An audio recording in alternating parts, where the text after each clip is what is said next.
Live streaming is on. Ok. Comenzamos entonces con nuestra emisión en directo ahora. Bien, nuevamente y ahora oficialmente a través de nuestro canal de YouTube. Buenos días, buenas tardes, buenas noches, bom dia, boa tarde, boa noite. Good afternoon, everybody. Estamos dando comienzo a nuestro Simposio Internacional de la RUMA acerca de COVID-19 y el impacto en las universidades. Queridos colegas y amigos, hace 500 años, el intrépido grupo de navegantes comandados por Fernando de Magallanes hallaban el tan buscado paso entre los océanos. Los viajes de Colón habían demostrado que quedaban tierras por explorar y se asentaba la idea de que el mundo no acababa en un salto abrupto al vacío y que la esfericidad de la Tierra era algo más que una hipótesis. La expedición, que en 1519 partiría desde Sevilla, estaba, quizás sin saberlo, por cambiar la visión del mundo. La celebración de este viaje maravilloso de exploración y conocimiento comenzó hace más de un año, y claramente la agenda de 2020, de este octubre de 2020, preveía una cantidad importante de actos y conmemoraciones. De hecho, el 5 de enero de este año zarpó desde Lisboa la fragata Sagres, el buque insignia de la Marina de Portugal, a circunnavegar el planeta como lo habían hecho aquellos marinos tantos años atrás. Y hace solo unos meses, aunque parecen haber transcurrido años, nos encontramos aquí en Buenos Aires para recibir a la bella Sagres, que con estudiantes e investigadores de varias nacionalidades navegaba como una plataforma científica, cultural y diplomática por distintos puertos. Sabíamos ya que un virus emergente navegaba también de este a oeste, aunque en ese momento no supimos, o quizás no pudimos, calcular ni su derrota ni su velocidad de desplazamiento. Tenía nombre ya, SARS-CoV-2, y causando una nueva enfermedad a que dimos en llamar COVID-19, en poco tiempo puso al mundo en alto. Cuando la fragata Sagres zarpó desde Buenos Aires el 3 de marzo rumbo a Ciudad del Cabo en Sudáfrica, en Argentina se registraba el primer caso de COVID-19. Hoy contamos ya 1.090.589 contagiados. A esa velocidad se desplazaba ese virus. El impacto de la COVID-19 fue inmediato, duro y persistente. El desafío de enfrentarlo, enorme. Sus repercusiones son tantas que aún hoy, a casi 8 meses del comienzo, seguimos conociéndolas. La economía, el transporte, el comercio, las relaciones humanas, los viajes, el turismo, la cultura, la política, la educación y obviamente la salud se vieron trastocadas por la emergencia. Todos, en todos los países y regiones, hubimos de reprogramar actividades, reformular objetivos y sobre todo aprender a vivir de otra manera. Súbitamente estábamos construyendo una nueva nave mientras navegábamos en el océano. Pero nosotros somos universitarios y nuestra condición conlleva compromiso y responsabilidad social. No solo se espera de nosotros lo obvio, poder reformular nuestros planes de estudio e idear nuevas o distintas o creativas formas de contactar a nuestros estudiantes. También se espera que seamos parte de la solución. Debemos más que nunca aportar conocimientos y saberes que permitan afrontar los múltiples problemas que esta extraordinaria situación plantea. Debemos investigar problemas complejos a velocidades inusitadas y con fondos escasos. Y debemos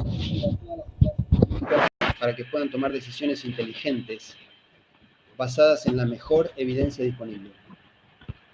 Nuestra tarea es la de combatir la desinformación y las falsas formas de abordar una enfermedad que aún se está escribiendo. Sé, porque siempre estuvimos en contacto, la enorme labor que ha realizado cada uno de ustedes y de sus universidades e instituciones. Por eso es un buen momento para que nos encontremos, esta vez de forma virtual, para compartir nuestras visiones y experiencias. La COVID-19 entró en nuestras aulas y de seguro sabemos cómo capear este temporal que nos azota. Los invito entonces a que compartamos nuestras experiencias para que podamos aprender unos de otros, porque es de esa manera, juntos, que saldremos mejor y más rápido adelante en esta circunstancia. Tomemos el espíritu magallánico que nos unió como red y hallemos juntos el paso que nos permita mejorar el mundo una vez más. Tenemos hoy 19 conferencias en 3 idiomas, desde 9 países y cruzando 13 usos horarios. Somos una red excepcional, con presencia en todo el mundo. Naveguemos juntos hasta encontrar un mundo sano en el que todos podamos prosperar y que todos podamos nuevamente recorrer libres y sin temores. Bienvenidos a este simposio. Quiero darle la palabra a Judith Nascimento. Judith.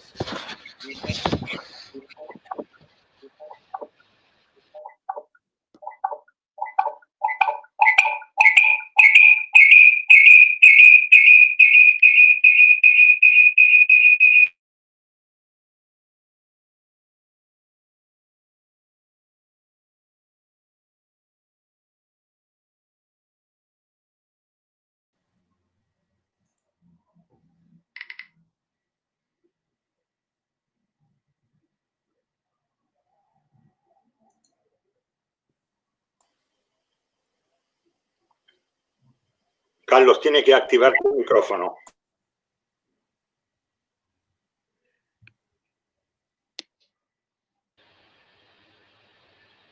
Judith. Sim, sim, peço desculpas, perdi a conexão, mas já retomei. Temos... Ok. Pode falar agora, sim. Posso falar agora? Sim, temos uma...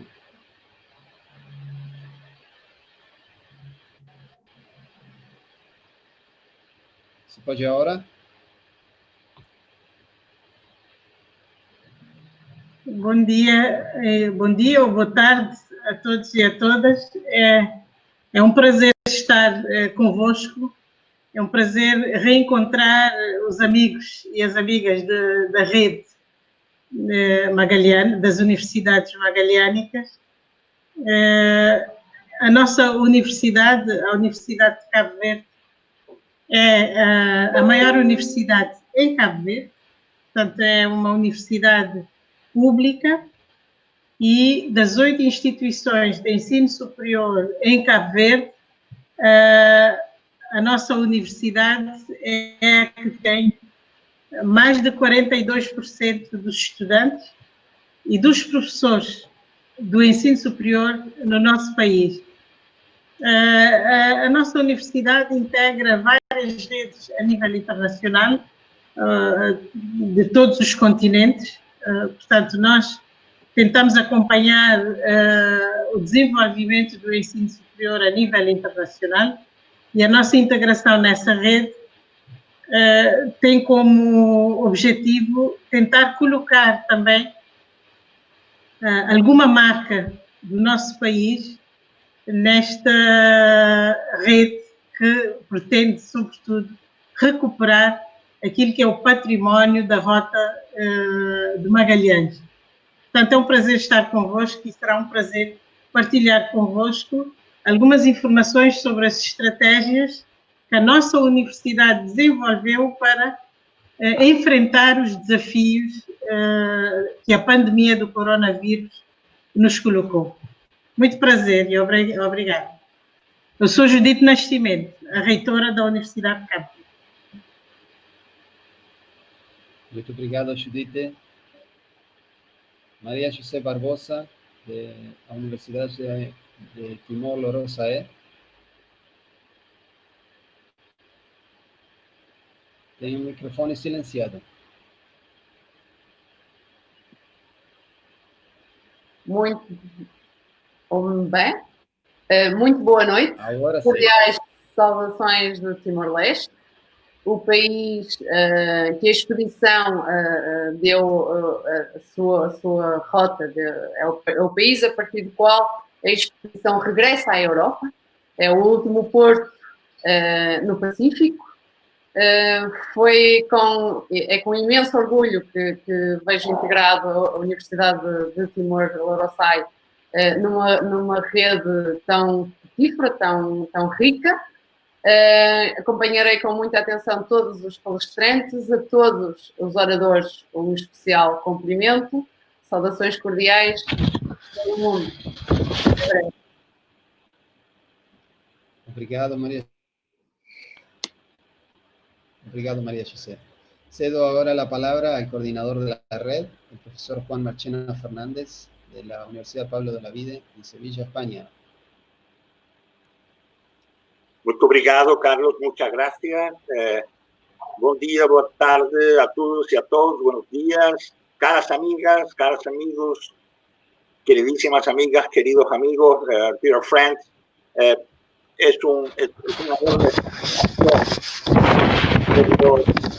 verlos a todos aquí en este momento, mostrando que es la gran oportunidad que tenemos las universidades de mostrarnos a nivel mundial, verdaderamente a nivel mundial. Nosotros, todos, somos el planeta.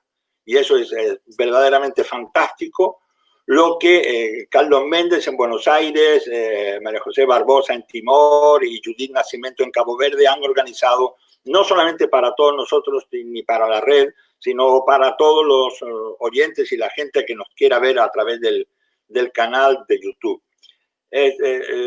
La RUMA, como ustedes saben muy bien, es una red de investigadores, de científicos y de científicas, de personas que están involucrados con el análisis, el estudio de la realidad y también con el estudio y el análisis del pasado, obviamente, donde se enmarca esta conmemoración del 500 aniversario de la primera circunnavegación, pero también como científicos y académicos trazar perspectivas de futuro. Eso me parece sumamente importante y para eso creo que estamos todas y todos. Y creo que ahí los científicos pueden ofrecer soluciones, alternativas a un mundo que es el que ha generado la COVID, porque efectivamente las condiciones sociales, ambientales en las que la humanidad se estaba moviendo en los últimos meses o en los últimos años, en las últimas décadas, estaba verdaderamente preconfigurando el desastre que ha sido esta COVID entre nosotros. Creo que desde las universidades y desde el mundo científico se puede dar la respuesta más adecuada, no solamente para combatir el virus, no solo para combatir sus efectos, sino también para trazar las perspectivas de un mundo que tiene que ser forzosamente diferente. Estamos hablando, y se habla en todo el planeta, del regreso a la nueva normalidad, pero la mayor parte de los académicos y de los científicos y las científicas no queremos regresar a la normalidad anterior, sino precisamente a una nueva normalidad, y esa nueva normalidad tiene que ser diseñada, tiene que ser pensada, tiene que ser finalmente divulgada desde el mundo científico y académico y su plataforma que son las universidades. Así que les agradezco enormemente el esfuerzo que han hecho por estar ahí, les agradezco enormemente su presencia, les agradezco enormemente su entusiasmo y espero que esa nueva normalidad, ese nuevo futuro sea mucho más prometedor para los habitantes de este planeta, que a fuerza de desgastarlo nos está llamando a todos la atención. De nuevo, Carlos, de nuevo, María José, de nuevo, Judith, muchas gracias por el trabajo que han hecho y estoy deseando oírles a todos para estar aprendiendo en este mundo, verdaderamente en este planeta océano, en este planeta mundo en el que estamos todos, desde Filipinas, Timor, Chile, Argentina, Uruguay, Brasil, Cabo Verde, España y Portugal. No creo que me deje a nadie atrás. Así que, bueno, felicidades. El mundo hoy es un poco mejor que el de ayer. ¿Por qué? Porque estamos juntos, nos estamos viendo y sé que estamos combatiendo todos y todas por este mismo ideal, que es la transformación del planeta, la transformación de la realidad hacia algo que sea más justo, más igualitario y sobre todo que sea posible. Muchas gracias. Thank you very much. Muito obrigado. Muchas gracias, Juan, por tus palabras. Ciertamente coincidimos en ellas. Queremos movernos a una nueva normalidad que sea mejor, que nos lleve a un mejor mundo. Bien, comenzamos entonces con nuestra lista de oradores. Dili pa. Opening pa to. A ver, ahí tenemos a alguien entrando, por favor silencie su micrófono. Nuestra primera parada será entonces en Timor, la Universidad Timor Lorosae, y nuestro primer orador es Samuel Venancio de Sousa Freitas. Samuel é licenciado em Engenharia Química, mestrado e doutor também em Engenharia Química. Docente de Química, presidente eleito da Sociedade Timorense de Química e presidente eleito do Conselho Diretivo da Agência Nacional para Avaliação e Acreditação Acadêmica. O Dr. Freitas é também decano da Faculdade de Ciências Exatas da Universidade Nacional Timor-Lorosa-E. O título da sua conferência é O Impacto da Pandemia do Covid-19 na Universidade Nacional Timor-Lorosa-E. Samuel, ouvimos. Ative seu microfone, por favor. Boa noite. Sim. Sim, boa noite, se escuta bem.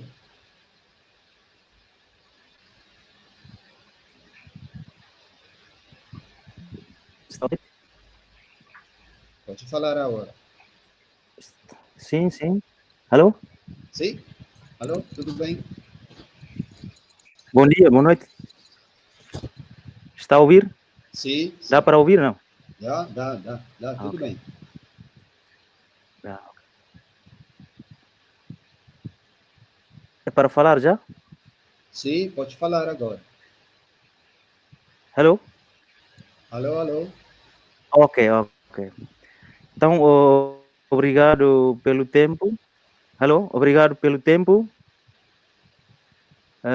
E obrigado também pela introdução, breve introdução sobre mim. É um prazer enorme representar o magnífico reitor da UNTL, professor Francisco Martins, que não pode estar hoje. Ele delegou-me para falar com os amigos desta rede, nomeadamente para partilhar experiência sobre o ensino à distância que tem sido forçado ou tem acontecido por causa do pandêmico Covid-19. Para começar, eu acho que todos já devem conhecer um pouco a UNTL, tanto como a doutora Maria Barbosa também faz parte do corpo docente, ou alguém que trabalha na UNTL já deve ter dado informações suficientes sobre a UNTL. Tanto a UNTL, tal e qual a universidade que eu vi, Cabo Verde, é uma universidade única, pública, já tem para aí 20 anos de existência e tem atualmente 9 faculdades. E uma das faculdades, que é a Faculdade de Ciência Exata, e eu sou decano dessa faculdade, e nós ministramos muitos cursos de primeiro ciclo, licenciaturas, tanto espalhados para vários departamentos da UNTL, e também alguns cursos de pós-graduação, que não vou citar um por um. De qualquer forma, as atividades letivas da Universidade Nacional Timor-Leste, antes disso, Universidade Nacional Timor-Leste também é o número um em termos de quantidade, portanto, maior número de alunos está na UNTL, e nós recebemos como orçamento de Estado para depois dinamizar as nossas atividades. Para passar diretamente já a nossa experiência de ensino à distância durante o período de emergência, na prática, quando houve a notícia, a novidade, entrou então período pandêmico, o nosso Estado, o Estado timorense, estava atento e decretou logo no dia 24 de março de 2020 o estado de emergência, suspendendo todas as aulas, todas as atividades presenciais, inclusive as atividades letivas da UNTL. E nessa altura, mesmo assim, um dia antes ou 2 dias antes, a UNTL já estava a prever o que é que tinha que acontecer, então, ordenando toda a comunidade acadêmica, nomeadamente os seus docentes, para poderem pensar já numa modalidade alternativa de aprendizagem, porque nós não sabíamos quando queria terminar uma época pandêmica, que atualmente, felizmente, para Timor-Leste está controlada, mas em outros países irmãos começam outra vez a requerer maior atenção.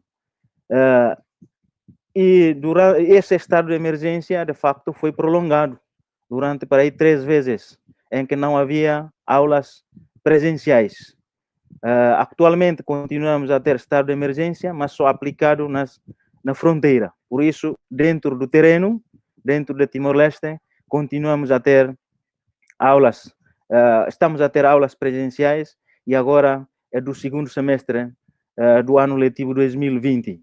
Portanto, nós retomamos as nossas atividades presenciais só a partir de 29 de julho de 2020. Portanto, agora estamos em outubro, uns meses depois do período de emergência.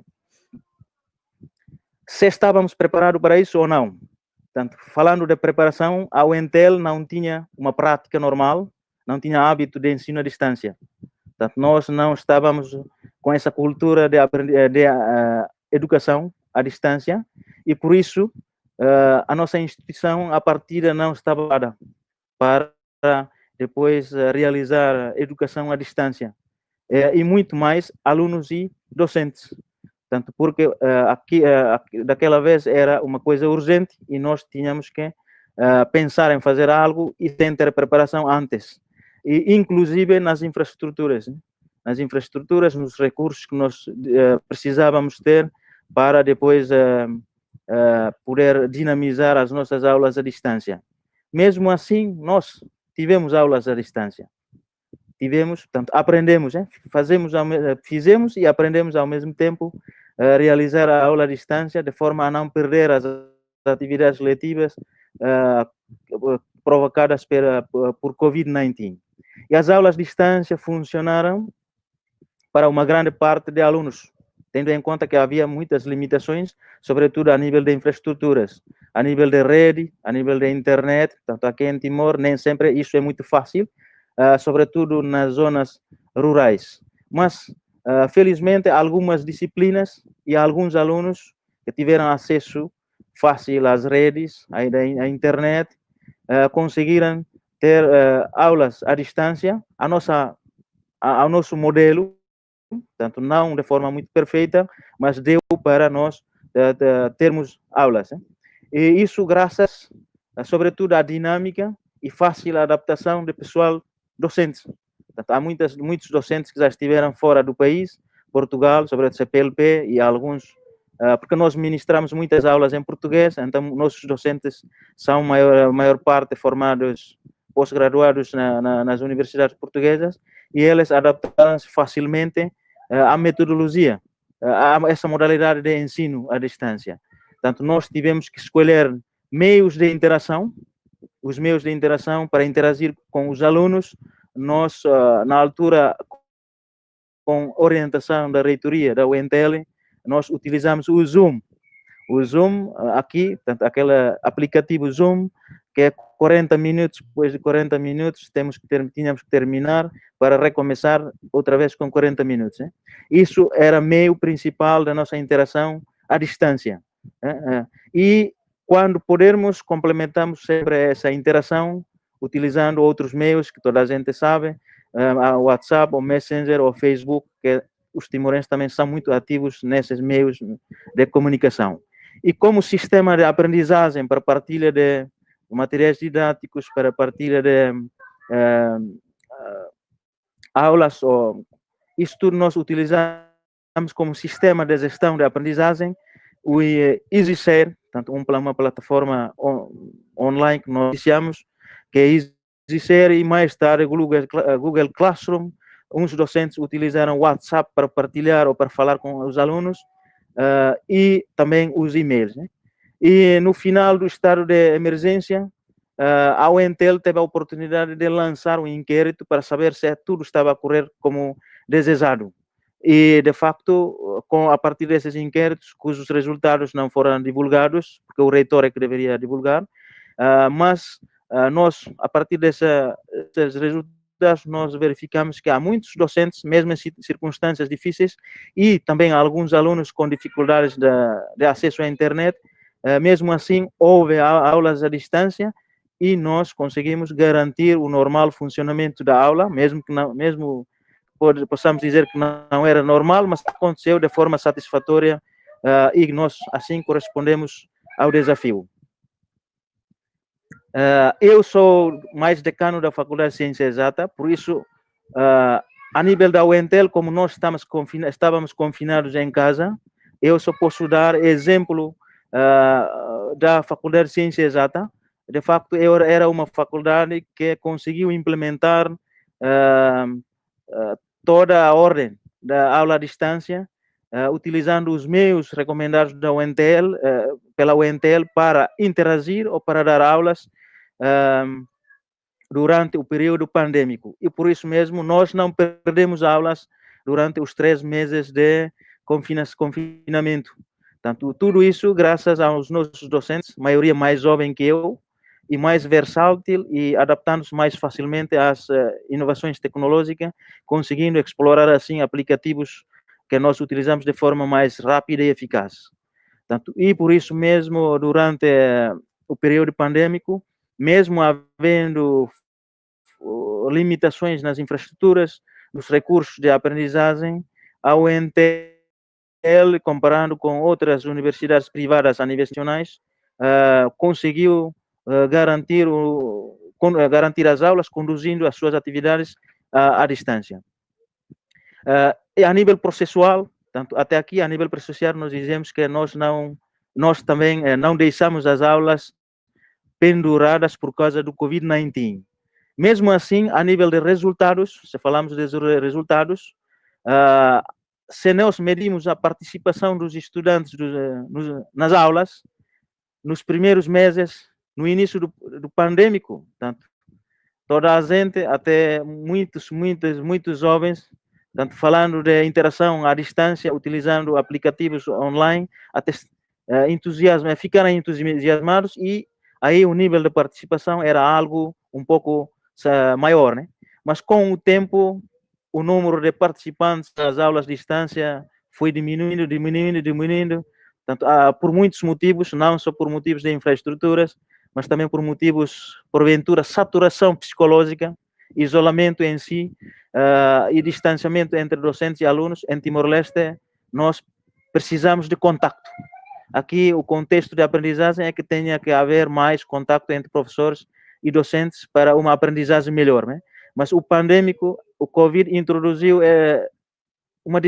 um distanciamento aí, com mais tempo distante, a saturação nos alunos, inclusive nos docentes. Eu próprio sou docente de Química, era maior no segundo mês,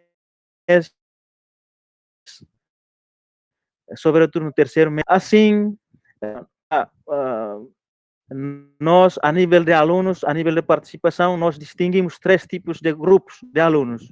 Alunos que ficaram ativos durante todo o período pandêmico, alunos, quer dizer, universitários, né, de vários cursos da UNTL, tanto que ficaram ativos na aula à distância, face-to-face, utilizando Zoom, única forma de interação. Esses alunos foram até dia 29 de julho. Portanto, esse é primeiro grupo. Outro grupo que, por motivos diversos, não podia ter acesso ao Zoom, tanto para ter contato face-to-face com docentes, tiveram que utilizar meios diferentes para apenas sem face-to-face com docentes. E outros alunos que simplesmente desligaram-se das aulas. Significa que foram embora depois do ficar mais em Dili, porque a UNTL fica na capital. E aí muitos foram para zonas remotas, e nas zonas remotas têm dificuldades com a internet. Então, baseando nesses nesses grupos de alunos, classificados com base na sua participação, nós fizemos também avaliações diferentes para ver se esses alunos que participaram na aula à distância tiveram aproveitamento ou não, e os outros alunos que não tiveram acesso às aulas durante o período pandêmico, mais tarde poderiam ter ou não. Então, na altura, nós dividimos em dois tipos de avaliação. Avaliação contínua para quem conseguiu seguir a aula fim durante o período pandêmico e aulas de recuperação que nós decidimos atribuir apenas um mês intensivo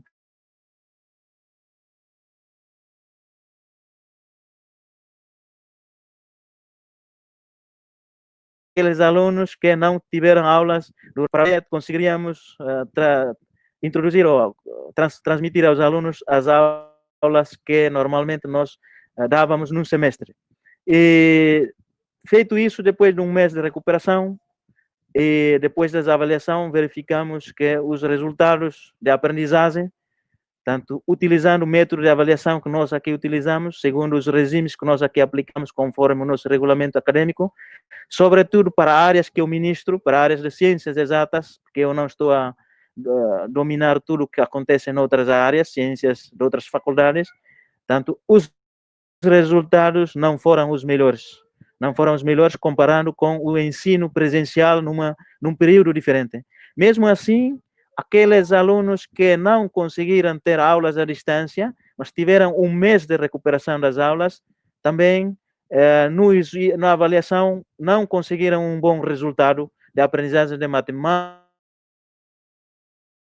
física ou química. Isso porque eu acho que os alunos ficaram totalmente desligados da universidade, do ensino durante esses 3 meses, e falando de timorenses, ainda por cima, tanto os timorenses têm que ter contato sempre com o ensino, tem que ter o campus, senão perdem-se, e quando voltando depois de algum tempo, já não sabem o que é ser universitário, e muito mais voltar ao ritmo normal. Isso tudo pode ter contribuído para, então, um resultado que não foi muito melhor que num regime presencial. Mas considerando tudo o que aconteceu, tendo em conta o pandêmico, nós, porque em comparação com todas as outras universidades privadas a nível nacional, nós conseguimos mobilizar os nossos recursos, nossos docentes, esforços, graças à equipa de trabalho que nós temos, conseguimos mostrar que mesmo sem experiência, mesmo sem um passado de ensino à distância, com todo o esforço e dedicação e conhecimento que nós temos sobre aplicativos ou instrumentos online, nós conseguimos garantir que o primeiro semestre andasse de forma normal, satisfatória, e agora estamos quase no final do segundo semestre do ano letivo, sem muitas perdas das matérias que nós poderíamos considerar a perda para outras universidades, não sei, dependendo de cada experiência. Eu acho que sobre ensino à distância da UNTEL, de forma muito genérica, muito geral, é isso que eu posso transmitir. O reitor poderia falar de forma diferente, mas é a única coisa, a única informação de forma mais compilada e mais concisa que eu posso transmitir. E qualquer coisa que queiram saber mais, está aí a doutora Maria Barbosa, que pode explicar melhor, e eu continuo aqui até o fim para responder qualquer curiosidade, sobretudo curiosidade sobre Timor ou sobre a Universidade Nacional de Timor-Leste. Portanto, um prazer poder ter essa oportunidade de partilhar com todos, em nome da reitoria da UNTEL, e grato pela atenção. Muito obrigado, Samuel. Tenho dito. Prazer de tê-lo aqui. Certamente compartilhamos problemas também, todos em todas as universidades. It is time for us now to move to the Philippines and to introduce you to Judy Ann Ferrater Jimena and Jonathan Edcoban from the University of Cebu. Judy holds a Bachelor of Science in Commerce majors in Economics, a Master in Business Administration, and a Doctorate in Business Administration as well.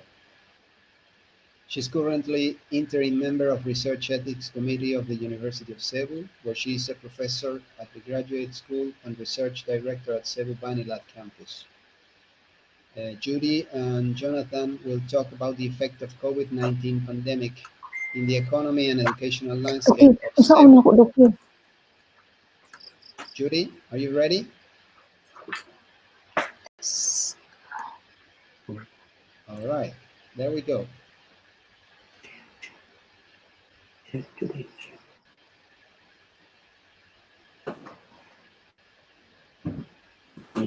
would like to share with it. Can you see now? Okay. Good evening, everyone. Greetings from the Philippines. We are here in Cebu, Philippines. Okay, it's my honor to present to you about the effect of COVID-19 now to the economy. I focus in Cebu and also in the context of education. So I am Judy Ann Ofereter Jimena. I am from the University of Cebu. I'm currently the campus research director of one of the campuses of the University of Cebu, being one of the biggest university in the Philippines. Okay, first I would like to introduce to you the Philippines. No, the Philippines is one of the archipelagos in the world, now having 7,107 big and small islands. Now, it is one of the most beautiful tourist destination places in the world, having a tropical climates. So I would like to begin my presentation with the arrival of Fernando de Magallanes, or in the Philippines is popularly known and being taught in schools as Ferdinand Magellan, now in 1521. And the arrival of Ferdinand Magellan in the Philippines has brought so many changes. And of course, we could not discount the fact so many economic development in Cebu. Aside from that, one of the most beautiful contribution of the arrival of Ferdinand Magellan in the Philippines, especially in Cebu, is transforming the Philippines to become the cradle of Christianity. So at the moment, a majority of the Filipinos are Roman Catholics, and we have here the lots of big churches, which is actually I presented here the Basilica Minor de Santo Niño, one of Judy, you the. are not sharing your screen. Please share it again. Sorry.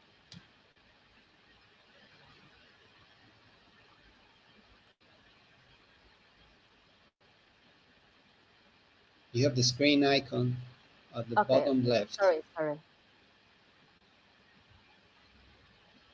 Okay. Here we go. Okay. So again, I would like to talk about the most beautiful contribution of the arrival of Ferdinand Magellan in the Philippines, of transforming the Philippines and especially Cebu to become the cradle of Christianity. So this one here is the Basilica Minor de Santo Niño, being one of the major tourist spots in Cebu. And this is the Magellan's Cross, no? So this is the cross that was first erected in the shores of Cebu. And aside from that, there are already lots of Spanish landmarks here in Cebu that's at the moment being preserved by the governments.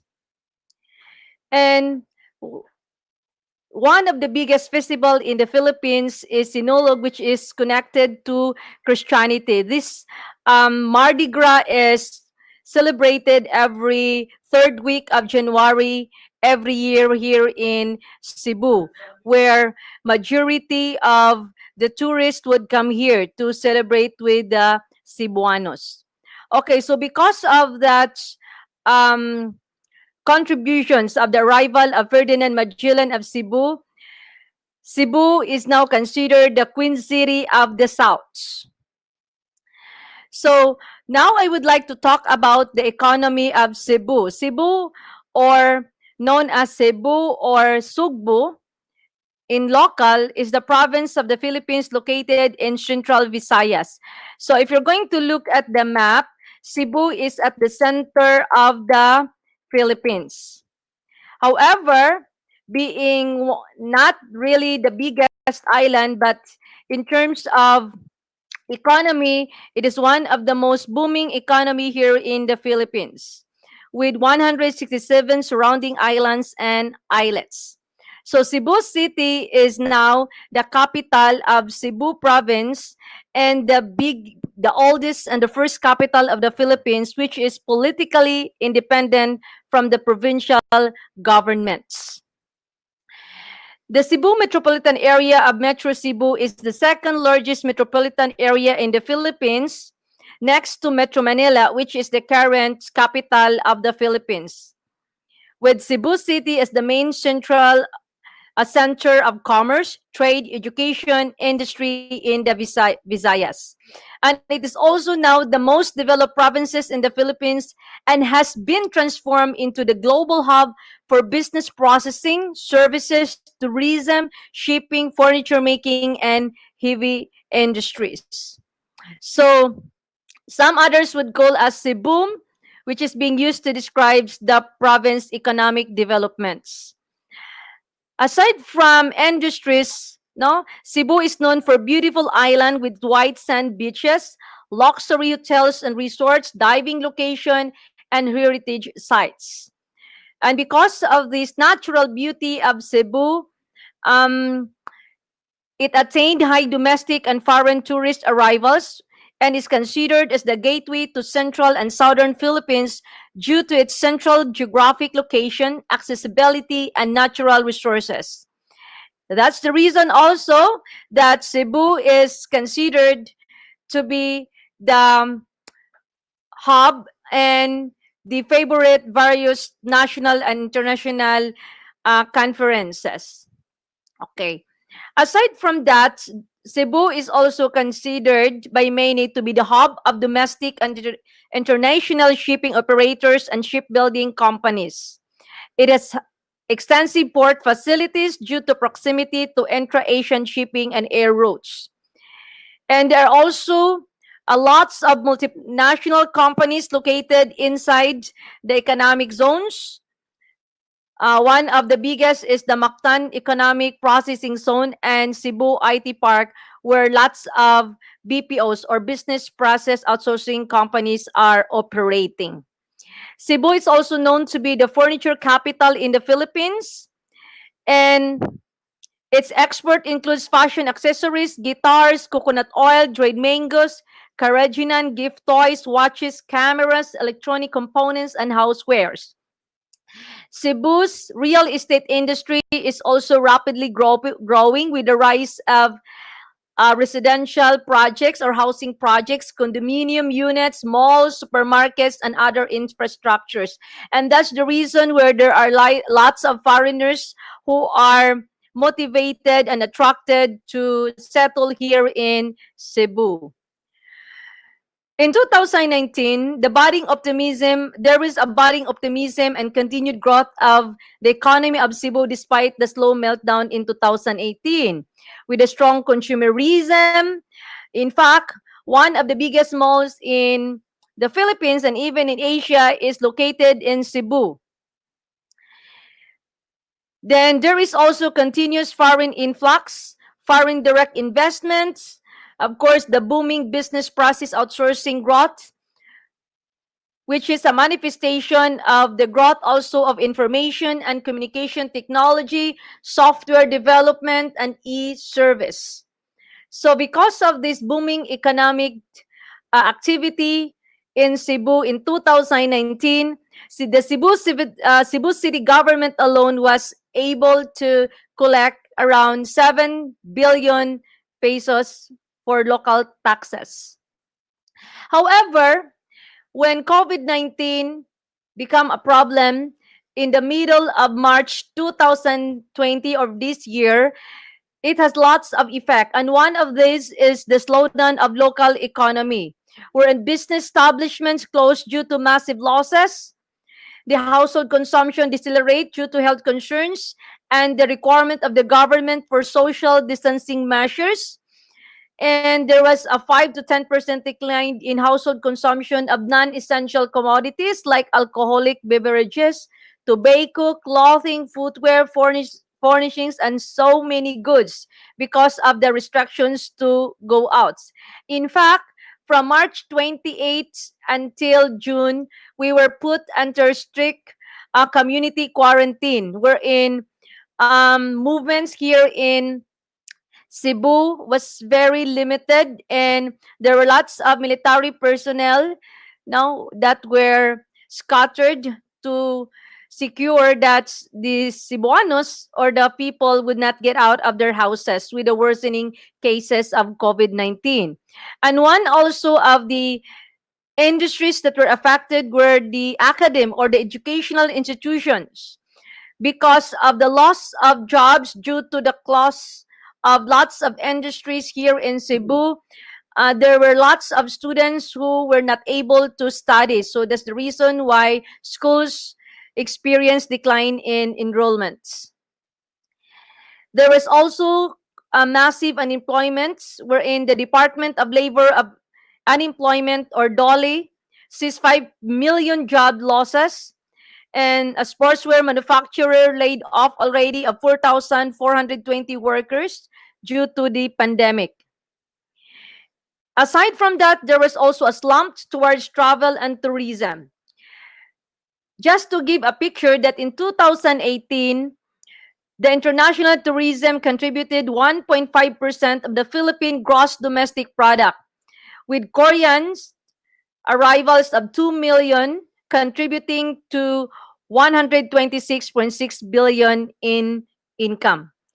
Followed in statistics where the Chinese with 1.8 million arrivals with 118 billion earnings. But when the Philippine government imposed the travel ban due to the COVID-19 pandemic, lots of flights were canceled. That affects international and local airlines. So in effect, there was a 10% drop in foreign tourists from other countries and 100% decline of foreign tourists and airline, which is equivalent to the loss of value added of 77.5 to 156.9 billion.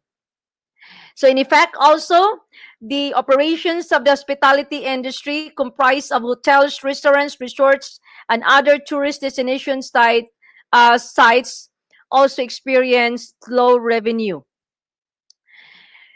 So what is the fiscal impact due to COVID-19? There was aggressive efforts to contain COVID-19.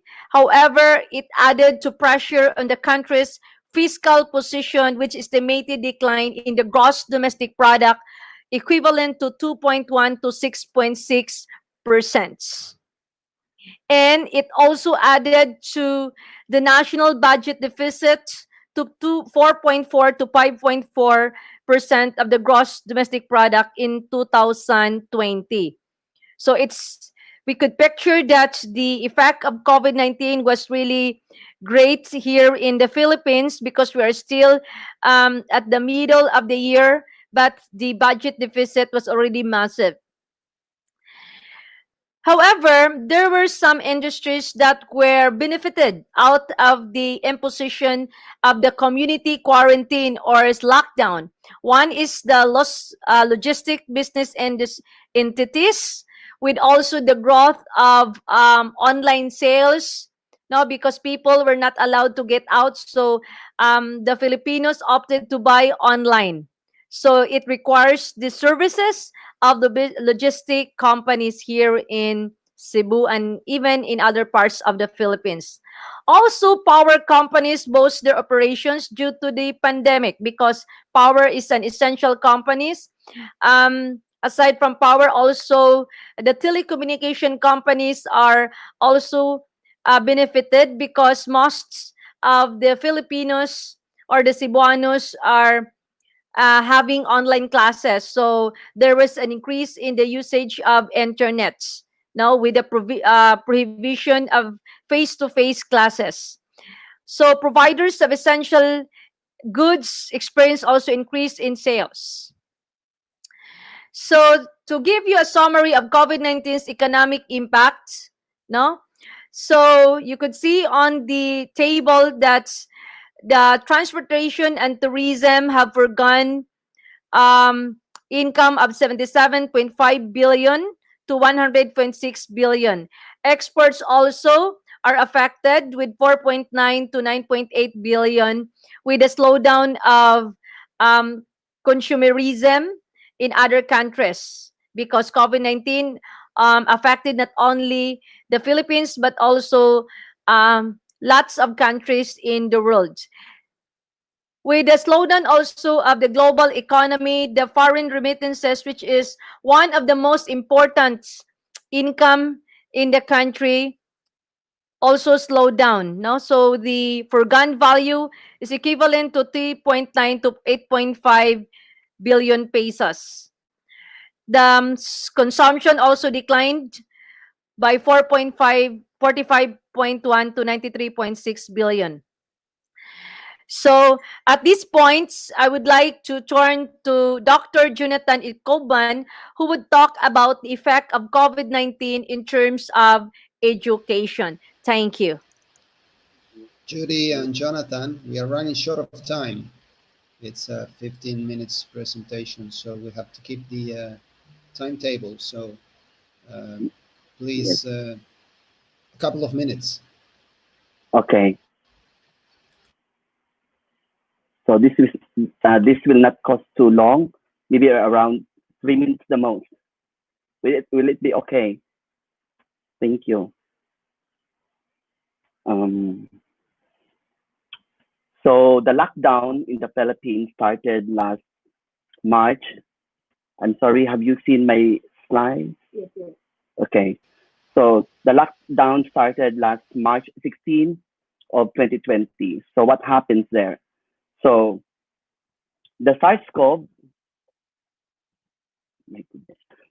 also known as COVID-19 pandemic, is a health crisis, and that affects the economy, health sectors, transportation, and the travel, especially in the education of millions of learners in the four corners of the world. So, like many other nations, the Philippines have decided to retrench faculty members and their non-teaching staff in colleges and universities. This dilemma occurs due to the insufficient family income for more than 6 months of lockdown until the present, which affects the family for sending their children to schools. With this, the school administrators are forced to inform retiree employees to file an early retirement plan, since the Philippine government offers all retirees a 0% tax if they will retire up to the end of the school year. With this, many Filipino families felt mild to severe disruption. Homeschooling is a massive shock to parents' productivity and children's social life and learning. Teaching is moving online. On an untested and unprecedented scale, student assessments are also moving online, with a lot of trial and error and uncertainty for everyone. These are possibly done using a learning management system like Google Classroom, Schoology, Canvas, Odilo, and many more. In short, the Philippine educational system is not yet ready for this sudden change of the paradigm. Philippine education has shifted its teaching modality from face-to-face student interactions to either blended learning or modular teaching from kindergarten up to the graduate school programs. These learners spend most of their time at home. The idea is that they continue their education at home in the hope of not missing out too much in learning.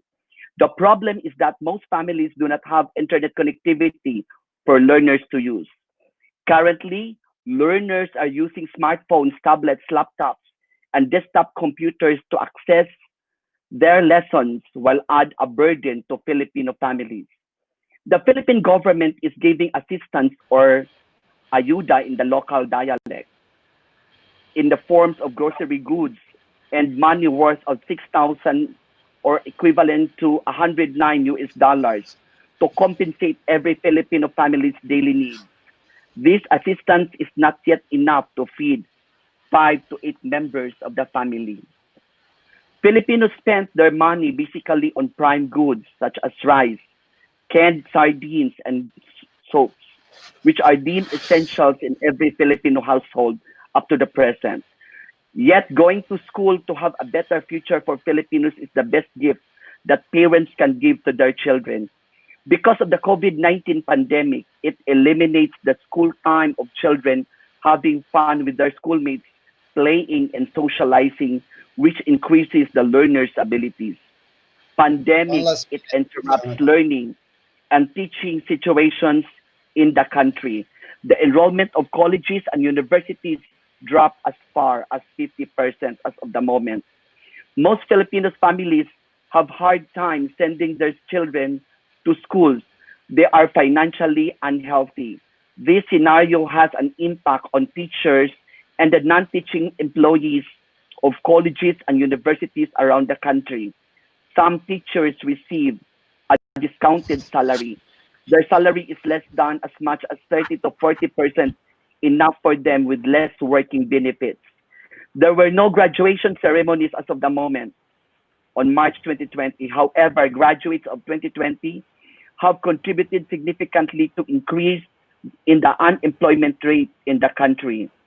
Through the Office of the Department of Labor and Employment, the Philippine government has mediated between employees and employers in addressing the pressing issues of unemployment in the country in the educational sector. Poor labor market conditions cause workers to accept lower paid jobs, and that this has a permanent effect on the careers of some. With this, thank you for listening. Thank you, Jonathan. And thank you both, Judy and Jonathan, for your... You're welcome. You're welcome. Thank you very much. É momento de apresentar agora a Universidade de Trás-os-Montes e Alto Douro, na pessoa do vice-reitor, Arthur Cristóbal. Please, Jonathan and Judy, cancel your presentation now, so we can move. Bom dia, estão a ouvir bem? Bom dia a todos e a todas. Sim. Bom dia a todos e a todas. É um prazer estar aqui convosco nesta iniciativa da RUMA. Uma saudação, um abraço amigo aqui de Trás-os-Montes, no norte de Portugal.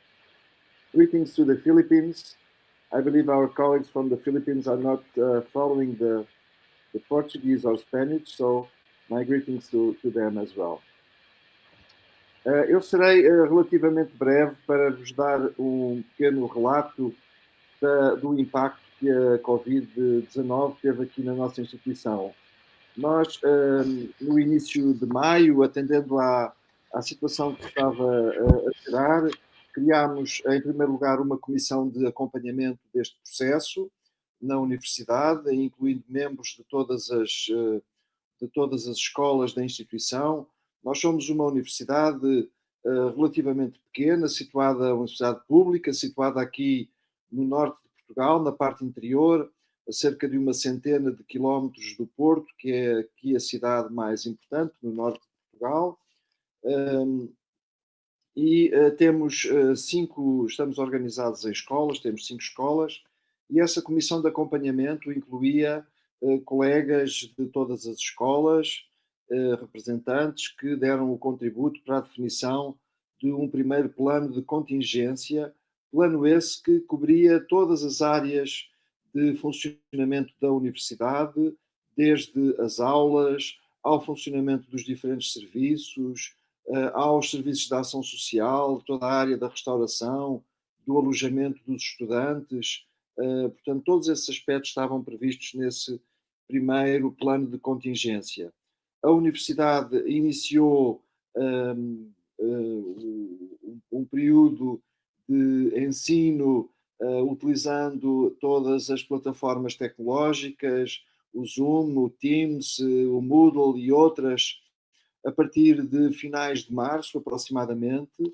Eu não diria que foi um ensino à distância. Nós hoje falamos muito que as universidades passaram para o ensino à distância, mas, de uma forma geral, eu penso que esse é o nosso caso. Nós não somos uma universidade aberta, uma universidade de ensino à distância. Passámos para um ensino de emergência, utilizando meios tecnológicos que tínhamos disponíveis.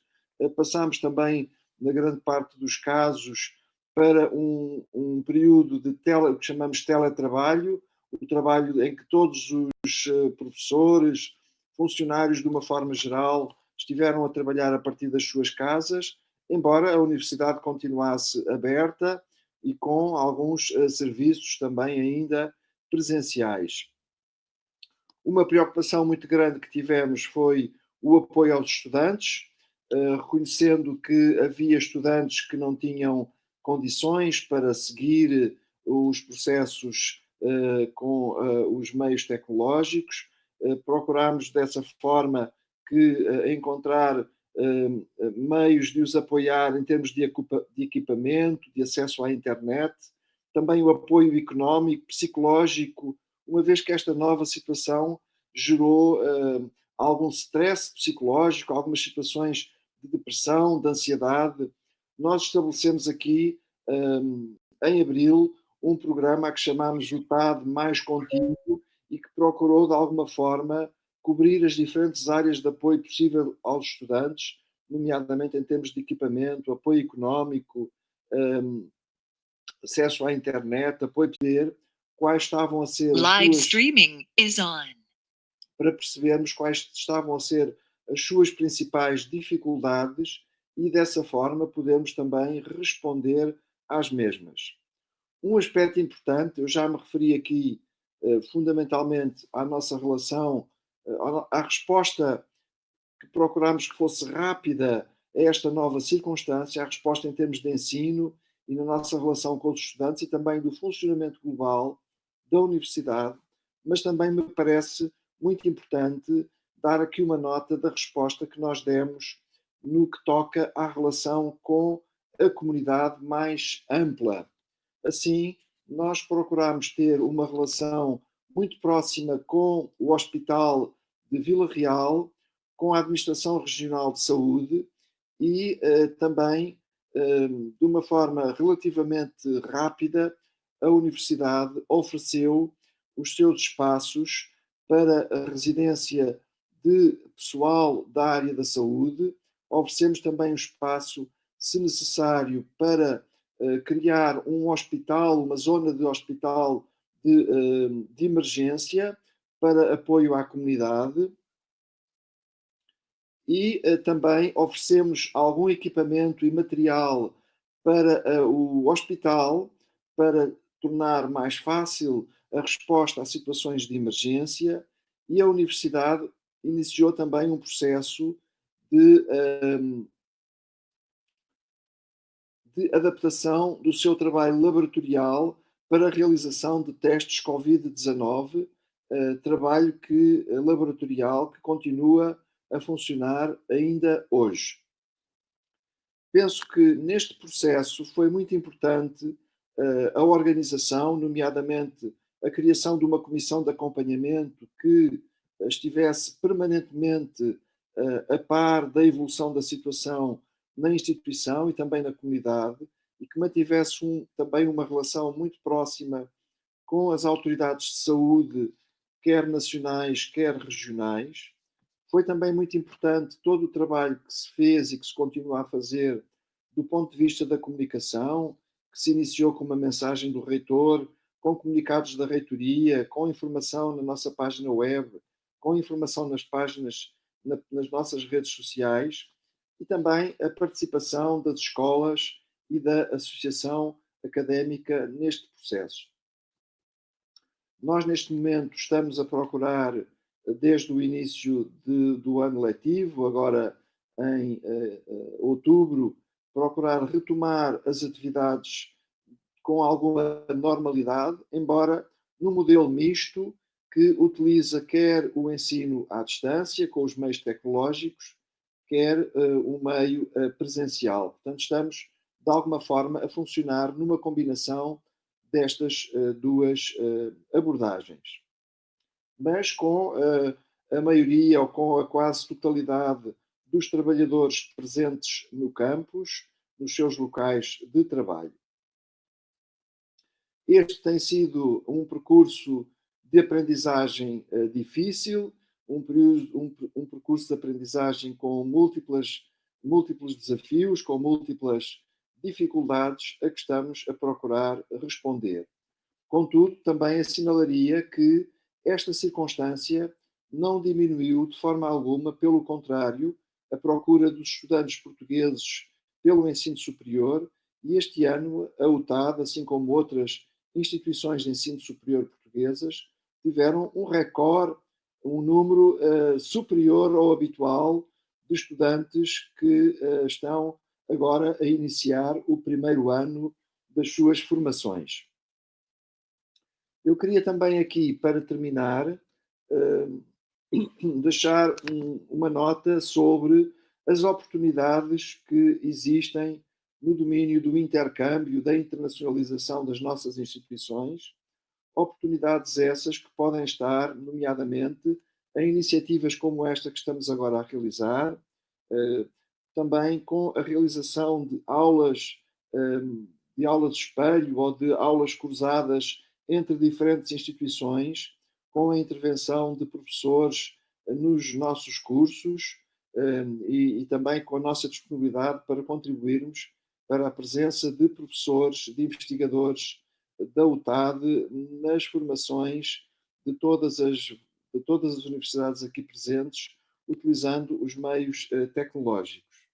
Penso que é importante também nós refletirmos sobre a possibilidade de oferecermos seminários conjuntos, utilizando também os meios tecnológicos à distância, que hoje nós chamamos aqui os webinários, mas também intercâmbios virtuais, formações colaborativas online, e também deixo aqui o convite e o desafio a todos os colegas e todas as colegas das universidades presentes para que nos concentremos nos grandes desafios de desenvolvimento que hoje nos preocupam à escala global e que estão bem plasmados nos Objetivos de Desenvolvimento Sustentável da Agenda 2030 das Nações Unidas. Deixaria naturalmente também aqui uma última nota para dizer que as nossas universidades não são universidades de ensino à distância. O ensino à distância, utilizando meios tecnológicos, podem ser importantes nesta fase e no futuro, mas o nosso desejo é que rapidamente possamos voltar ao ensino presencial, um ensino onde possamos estar frente a frente nas salas de aula, nos nossos laboratórios, nos nossos auditórios, e dessa forma continuarmos a dar o nosso contributo em termos de formação, de investigação e também de relação com toda a comunidade para que o nosso mundo possa prosperar, no sentido em que o Juan Marchena aqui logo no início nos deixou esse desafio de não voltarmos à normalidade do normal, mas sim a uma nova normalidade, encarando de outra forma o desenvolvimento do nosso planeta. Muito obrigado a todos e as minhas desculpas porque vou ter que me ausentar porque tenho uma outra reunião, mas depois voltarei um pouco mais tarde. Muito obrigado a todos e a todas. Muito obrigado, Arthur. Obrigado. Ciertamente coincido con el mensaje de Arthur que esta crisis también conlleva oportunidades. Quizás tenemos la tecnología, está suficientemente madura como para continuar el contacto entre nuestras universidades sin los modos presenciales que quisiéramos tener. Es muy cierto que nuestras universidades no son universidades pensadas para la enseñanza a distancia, pero la enseñanza mediada por tecnologías también es posible y quizás debiéramos o podríamos acrecentar el contacto también por estos modos virtuales, sin duda. Muchas gracias. Muito obrigado, Arthur, nuevamente. Bueno, haremos un pequeño receso. Vamos a reconectarnos a las 9 horas de Sudamérica, 11 horas de Cabo Verde, 12 horas de Portugal e Islas Canarias, 13 del horario de España, 8 p.m. in the Philippines y 21 horas de Timor-Leste. Me gustaría de convidarles café, pero en la virtualidad no resulta posible. Así que no precisan salir de la sala, pueden dejar sus conexiones activas, simplemente silenciar el micrófono y desconectar su cámara. Unos minutos antes del horario indicado, en aproximadamente unos 30 minutos, Yo daré la señal para que nos reconectemos y podamos volver a retomar nuestra conexión también en vivo. Nos vemos enseguida. Gracias por el momento.